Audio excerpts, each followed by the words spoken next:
official ever in America, I felt I had to be here. I wanted to be here, but I also had an obligation to be here.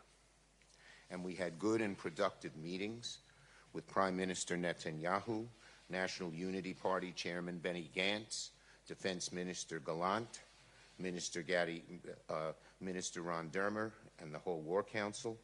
We also met with President Isaac Herzog and opposition leader Yair Lapid. And we met with the families of the victims of this brutal attack, people who didn't know if their relatives were dead or alive, and some of them already knew that they were hostages. When we met them, there was not a dry eye in the house. We cried openly. It was so moving. These people, what they're going through right now because of the vicious, horrible, inhuman nastiness of Hamas. We also experienced what Israelis experience almost every day. We're having a lunch up in the hotel, and the sirens went off. We heard them, and we were all rushed into a shelter and had to stay there until the coast was clear. And then a few minutes ago, this press conference was delayed for the same reason. So Israelis are affected all the time by Hamas's warlike attitudes. Look, there are no words for the horror that happened last Saturday. It shook me to my core. I think about it all the time. I see the pictures of the little children, and I think, what if this happened to my 4-year-old grandson? Most Jews killed in a single day since the Holocaust, more than on Kristallnacht. It was horrible. And when I was recently in China, and I met with the Israeli ambassador in Beijing, and that's where I first learned about what happened on a kibbutz, where Hamas herded everyone, about 100 people, into a room, a recreation room, and then slaughtered them, machine-gunned every one of them down. And it reminded me of a story in my family. My great-grandmother was the wife of a famous rabbi who had previously died in Chortkiv, a town in western Ukraine. The Nazis came in. They asked her to gather her greater family on the porch. Approximately 35 people gathered from ages 88 to 3 months. The Nazis said, "You're coming with us." She said, "We're not going," and they machine-gunned every one of them down. So unfortunately, we all know the depth of the agony that Israel feels. And the world can't move on and say, "Oh, well, that was yesterday." Because if we don't prevent the threat from Hamas from occurring, it'll happen again and again and again. Let's not forget that Hamas does not believe in any Jewish state. If you read some of their covenants and charters, they would do to the Jewish people in the rest of Israel what they did to the people along the Gaza border. They must be stopped. And the viciousness of this attack, I mean, it's just wrenching. Young women raped and murdered side by side. Babies, throats slit in front of their parents, and then they shoot the parents. And so many other things that we've read about. So we cannot let this evil continue to prowl the earth. So, in the face of this horrific attack, we're here to share a message of resolute solidarity. We say to Israel, America will stand with its ally Israel, and I, along with my colleagues here, will lead the effort in the United States Senate to provide Israel with the support required to fully defend itself from this monstrous attack. Again, to the Israeli people, America has your back. The purpose of our trip has been threefold. First, to send a clear message to the Israeli people that the United States stands with Israel. 2, to meet with the leaders in Israel and discuss in detail what Israel needs in terms of resources, military, intelligence, and humanitarian, and support that so we can put the best aid package together quickly. And 3, to show that Israel's support is bipartisan. Behind me are 2 Democrats and 2 Republicans. We have a lot of partisan divisions in America, but this isn't one of them. Now, Israeli forces have already begun the work to extinguish the threat of Hamas. That is a goal that has to happen, There's also an important mission to rescue hostages taken by Hamas, many of whom are women, children, elderly. Some are Americans. As I said, we met with some of the families of these hostages today. As a parent or grandparent, it's truly heart-wrenching. We wept as they told their stories. They were such beautiful, brave people. And every second seems like a day as they're wondering what has happened to their child, to their parent, to their brother, to their sister. And we told them we would do everything we could, including speaking to the president next week, who had talked to these parents as well. But we're going to talk to him next week about the U.S. doing everything it can to help get the hostages relieved. The Biden administration and the Israeli government have assured us that that's happening.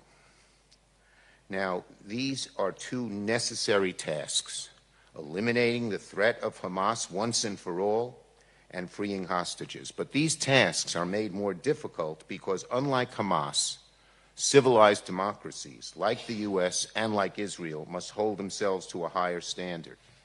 The Biden administration has underscored that democracies like ours are stronger and more secure when we uphold the rule of law. We echoed that to the Prime Minister of Israel and to every Israeli official we met. We told them that as well as military assistance, intelligence assistance, diplomatic assistance, we wanted humanitarian assistance. And I said to them, find the fastest, safest, and most efficient way to do so. We also told them it was really important and it's difficult. We know it's difficult, but still we have to minimize civilian casualties in Gaza. As Senate Majority Leader, as I mentioned, the highest-ranking Jewish leader in American history, I'm doing everything in my power to ensure the Senate delivers the support Israel needs to accomplish these military, intelligence, and humanitarian goals. We will not just talk, we will act. We will work to move this aid through the Senate ASAP. And the Israeli leaders made it clear to us they need the aid quickly. We heard from the Israeli leaders about what is needed. And in munitions, we heard about precision-guided bombs. We heard about Iron Dome replacement. We heard about 155-millimeter mortars. We heard about JDAMs and many other things. And we also talked about what kinds of intelligence help they needed, as well as diplomatic help that we might be able to do as well. The needs, of course, are quickly evolving over time. So we will work with the Israeli government and the Biden administration to assemble the most generous package possible. When I return to Washington, I'm going to direct Senators Murray, Reid, and Cardin, heads of the most relevant committees, to work with their ranking Republican members and the Biden administration to pull together a package that the Senate can take up within the next few weeks. Now, people will ask, what about the House? We're not waiting for the House. We believe if the Senate acts in a strong bipartisan way, it may indeed improve the chances that the House, even with its current dysfunction, will act. So the bottom line is that October 7th is a day that will no doubt live in infamy. My guess is I'll think of it every day for the rest of my life, just as I think of 9/11 every day for the rest of my life. And now we just want to be clear to the Israeli people during these such difficult times. I just asked 4 random Israelis, a guy driving the car, a waiter at the restaurant, and 2 others I bumped into. Every one of them knows somebody who's close to them who has been lost. So it's such a difficult time. But we know the difficulty of their task, but we also know success. The elimination of the threat of Hamas is vital. Israel has a right to defend itself and eliminate the threat to Hamas to make sure if this evil never happens again. Our prayers are with all of those killed and taken hostage, their families, the thousands injured.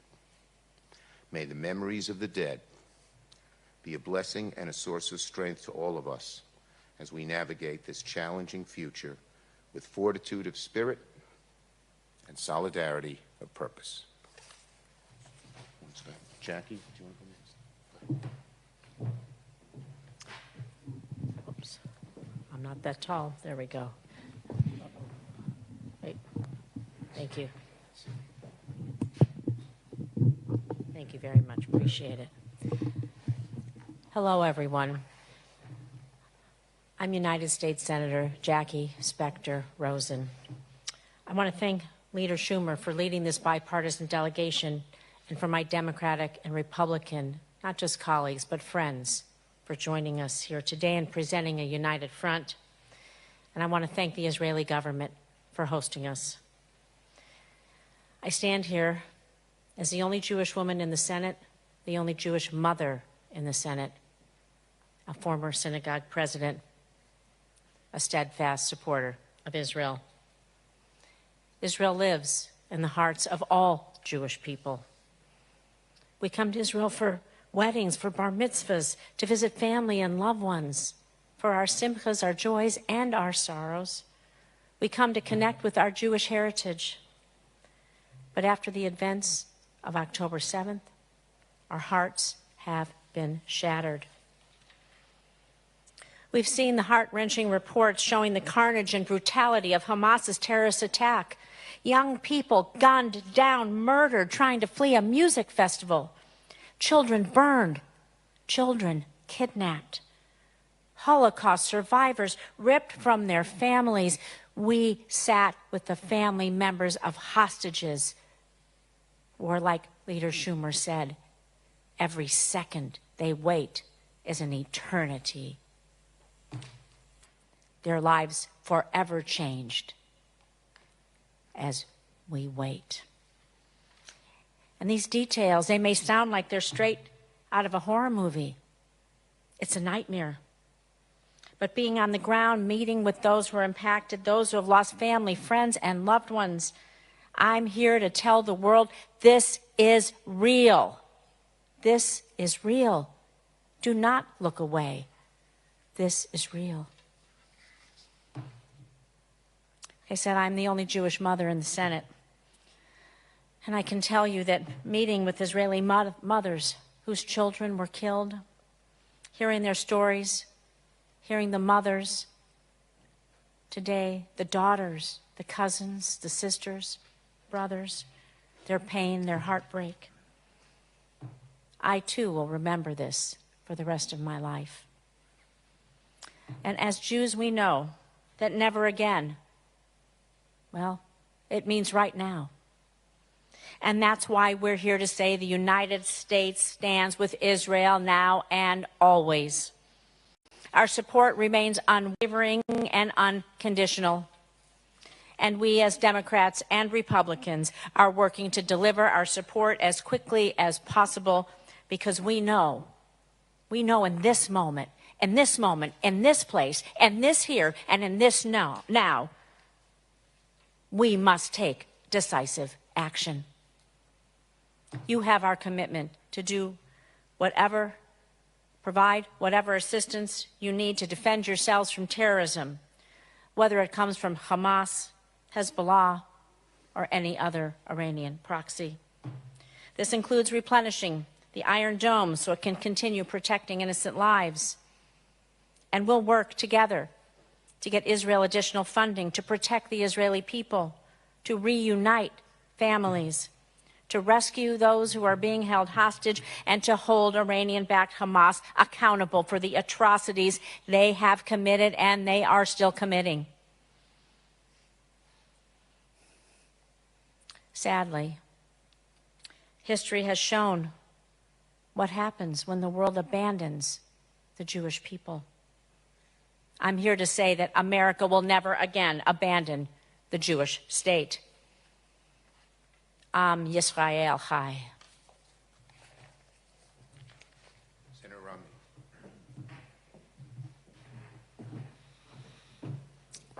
This has been a heartbreaking, heart-wrenching experience for me, for my colleagues, for you, and for the world, to see the people of Israel subjected to such brutality, such heinous acts by individuals whose purpose is unimaginable. My heart breaks not just for our friends and allies, but for people who I love and hold dear. Now, there are two things I'd like to mention, because I agree with what my colleagues have just said, and I'm not going to say the same thing, but I want to add just two points. Number one, you're going to see pictures, as you could imagine and probably already have, of Palestinian civilians that are going to be injured and killed by virtue of the conflict which is ongoing. I hope we recognize that those individuals are being killed because of Hamas, not because of Israel. In many respects, most directly, Hamas is holding their own population, the Palestinian population, as human shields. They're using Palestinians to protect their own lives, Hamas's lives, and therefore when Israel takes action to try and go after Hamas and to take out its leadership, there will be individuals who are civilians and innocent that will be killed, and they will parade that as if this is some horror being perpetrated by Israel. Do not forget the lives that you're going to see lost on TV over the coming long period of time, potentially. Israeli lives and Palestinian lives are all the result of Hamas. And number two, and this is a point I think for my friends in the United States in particular, there is a growing sentiment in my country of isolationism, which is, let's not worry about what's going on in the rest of the world. Let everybody else worry about those things. This is a bipartisan group that has a different point of view, which is that we want to stand with our allies and with our friends. But I would note with regards to those that have isolationist tendencies, that there's a war being waged against free countries, against democracies, against freedom. And it's being waged by Hamas and Russia and China, Iran. There are nations, Iran, Russia, China, that want to overthrow democracies generally and subvert the cause of freedom. And backing away and saying, hey, we're not going to worry about it, is not going to end their effort. That war would only continue and spread further and ultimately involve more and more of humanity. So we're involved in the world because it's in America's interest, it's in Israel's interest, it's in all of our allies' interest, it's in the world's interest. This is obviously a period of great sadness. And meeting today with the families of hostages has been something I will never forget. And can only imagine the horror in their lives. My heart reaches to them. My prayers join with yours to see those hostages return to their loved ones.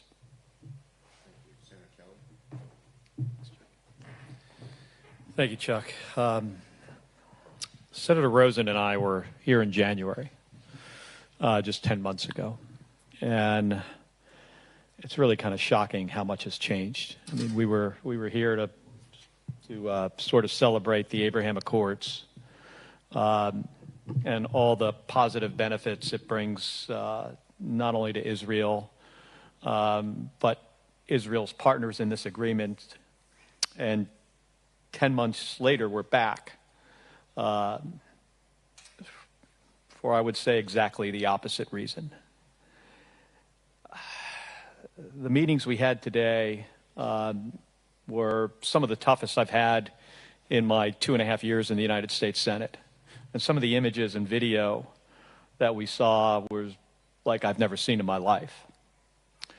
and I spent 25 years in the United States Navy, flying in combat over Iraq and Kuwait. I mean, I'm here to say that the United States, has and is going to continue to support and stand by our ally, Israel, as you defend yourself from these barbaric attacks by Hamas. Over the last week, I've been following closely what's been going on here and speaking with many members of the Arizona Jewish community. My wife, Gabby Giffords, is a member of that community. And I bring a message of support from them and from so many Americans who have been deeply affected by these attacks and are thinking about the Israeli people every single day.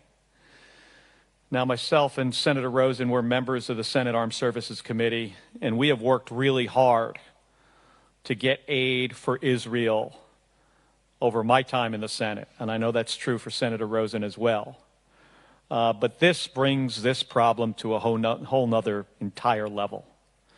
And we have so much more to do. I understand some of these challenges that Israel is facing operationally, tactically.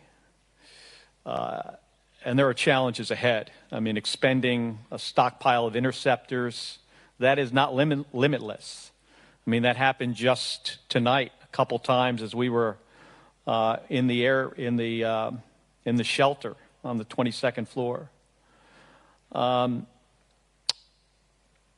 I will speak to members of Congress one by one, if that's what it takes to get Israel the munitions that you need to defend yourselves. And it's not just about these munitions. I mean, we're sending other support as well.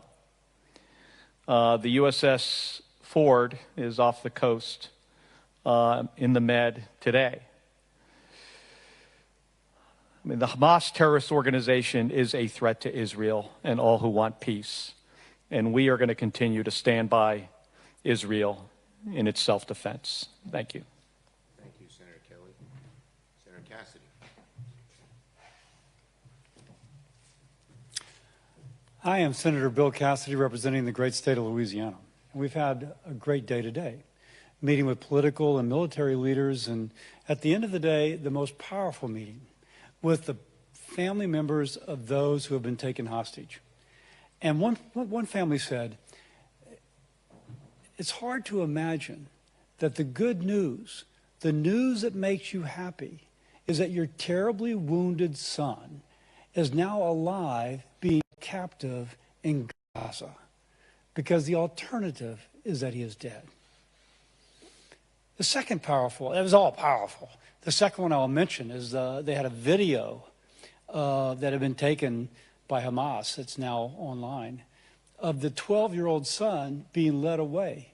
And he looks just like a 12-year-old boy. He's kind of confused what's going on. And they have his, kind of around his neck, and they're leading him away.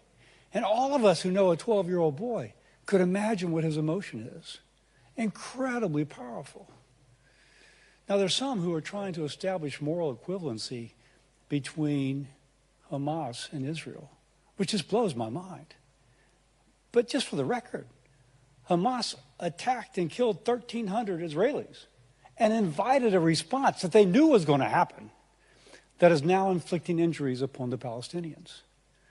And whereas Israel drops leaflets telling people to evacuate to avoid harm, trying to save civilians, Hamas uses civilians to protect themselves and obstructs the ability of the civilian to flee from harm's way, forcing them to stay where they may be injured. There is no moral equivalency here. Israel supported the United States in our war on terror. The United States will support Israel in its war on terror. And to finish with where I started, as we're meeting with the families, they're all Americans, almost all Americans, American Israelis, lived in New York, lived in Chicago, and on and on. They drew hope from the relationship of the United States with Israel. They drew hope from that. and said, with your help, we can do this. And the United States is there to help Israel. Thank you.